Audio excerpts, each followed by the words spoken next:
जय श्री कृष्णा। जय साई राम। आज हम हिंदी के जो व्यंजन है, हिंदी का एक अक्षर है र, उसके बारे में पढ़ेंगे। क्योंकि कई बच्चे र से जुड़ी बहुत सारी गलतियां करते हैं। जैसे सबसे पहले र में, र एक हमारा व्यंजन है। र में अगर छोटी ऊ की मात्रा जुड़ती है तो उसको ऐसे लिखा जाता है रू। र में छोटी ऊ की मात्रा ऐसे लिखते हैं। र में छोटी ऊ की मात्रा ऐसे नहीं लिखते हैं। ये हो गया र में छोटी ऊ की मात्रा रू। रू से जैसे कई शब्द हैं तुम्हारा, रुकना, है ना। देखो र में छोटी ऊ की मात्रा, रुकना, रुकावट, ऐसे ही लिखते हैं हम। रुचि, है ना। तो ये है र में छोटी ऊ की मात्रा। वैसे ही र में अगर हम बड़ी ऊ लगा देते हैं, देखो यहाँ पर स्वर नहीं जुड़ा है। जब तक व्यंजन में स्वर नहीं जुड़ता है तो हम व्यंजन के नीचे हलंत देकर लिखते हैं। अब र में ये जो र व्यंजन है इसमें स्वर नहीं है, ये स्वर रहित व्यंजन है। उसमें हम जब हमने बड़ी ऊ मिला दी तो वह मात्रा को हम ऐसे लिखते हैं रू, या फिर तुम डायरेक्ट भी ऐसे लिख सकते हो। थोड़ा सा लाइन खींच के डाल सकते हो या फिर र ऐसे भी लिख सकते हो, है ना। जैसे हो गया रूखा। देखो यहाँ पर मैंने गोल घुमाया, है ना। रूप, रूढ़ी, रूढ़ीवाची विवादी विचारधारा जो बोलते हैं ना, तो रूढ़ी। ये सब हो गया बड़ी ऊ, और ये सब हो गया छोटी ऊ की मात्रा। र में छोटी ऊ अगर लिखना है तो ऐसे लिखते हैं। र में अगर बड़ी ऊ है तो वो ऐसे लिखा जाता है। अब हम र की जो मात्राएं हैं, कैसे हम मात्रा लगाते हैं उस पर बात करेंगे। जैसे पहला हो गया मात्रा रेफ। जो रेफ जब ऊ र में जो ऊपर लगाया जाता है, र की मात्रा, सॉरी र में नहीं, र की मात्रा जब ऊपर लगाई जाती है तो अगले वर्ण से मिलाए जाने पर उसके ऊपर लग जाता है। र की मात्रा जो है जब अगले वर्ण, अगले मतलब नेक्स्ट जो वर्ण है उसके ऊपर लगता है, इसको हम बोलते हैं रेफ। इसको क्या बोलते हैं? रेफ, है ना। ये र की ही मात्रा है। लेकिन कई बार जैसे एक शब्द है आशीर्वाद,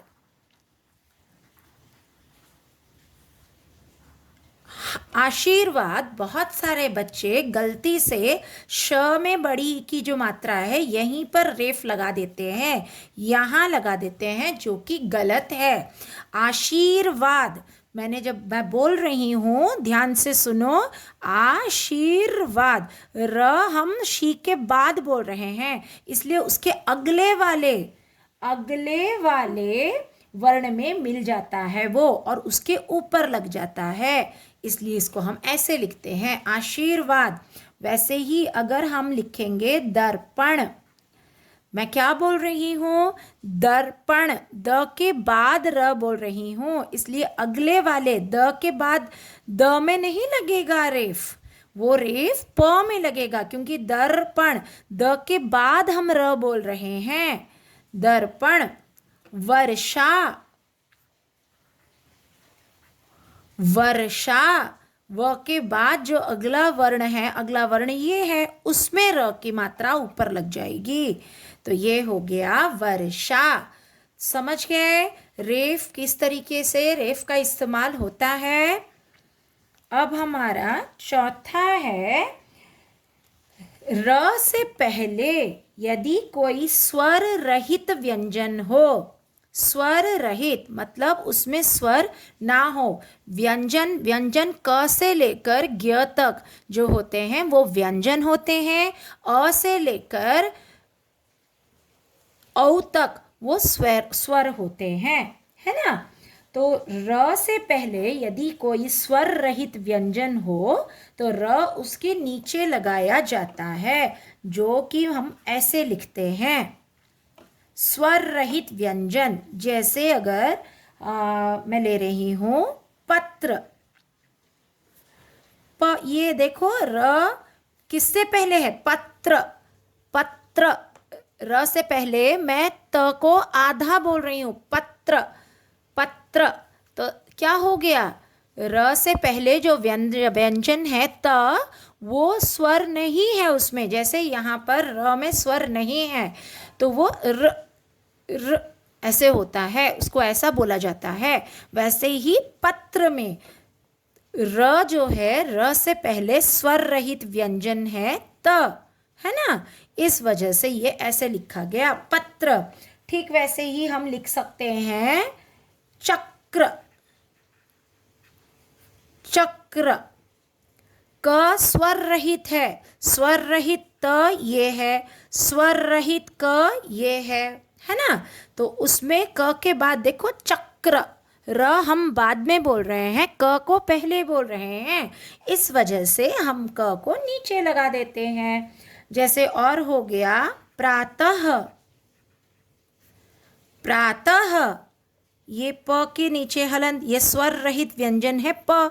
प्रातः प्रातः प और र, प से र जुड़ा हुआ है, प जो कि एक व्यंजन है, उसमें कोई स्वर नहीं है और उसमें र जुड़ गया तो वो नीचे लिखी गई प्रातः। ठीक है, तो ये हो गया र की वह मात्रा जो नीचे लगाते हैं हम, लेकिन हम उसके बारे में जानते नहीं है कि हम उसको नीचे क्यों लगाते हैं। तो जब भी र से पहले यदि कोई स्वर रहित व्यंजन आए तो ये सब स्वर रहित व्यंजन है, तो र उसके नीचे लग जाता है, उसी व्यंजन के नीचे। यहाँ देखो त के नीचे ही लगा है, यहाँ क के नीचे ही लगा है, यहाँ प के नीचे ही लगा है। लेकिन जब वही स्वर रहित व्यंजन ड और ट या ड होता है तो वह मात्रा ऐसे ना होकर ऐसे लग जाती है। ठीक है, ऐसे ना होकर ऐसे लग जाती है। तो ध्यान से सुनो, अगर हमको ट या ड में र की मात्रा लगाई जाती है तो वह कैसे लिखा जाएगा। देखो ट्र, इसको ऐसे लिखा जाएगा जैसे ट्रक, ड्रम। ट और ड भी ये स्वर रहित व्यंजन ही है। तो ट और ड के नीचे अगर हम र की मात्रा लिखते हैं, यही र की मात्रा ऐसे हो जाती है ना। समझ रहे हो। वैसे ही अगर हम तालव्य श के साथ अगर र मिला देते हैं, ये र पूरी तरह से नहीं है, ये र भी स्वर रहित है और श भी स्वर रहित है, तो इसको कैसे लिखा जाता है, श्र, श्र, श्रम, है ना, श्रीमान। तो ये श में अगर र मिल जाता है तो वो श्र हो जाता है। तो मुख्य रूप से र से जुड़े ये अलग अलग रूप हैं।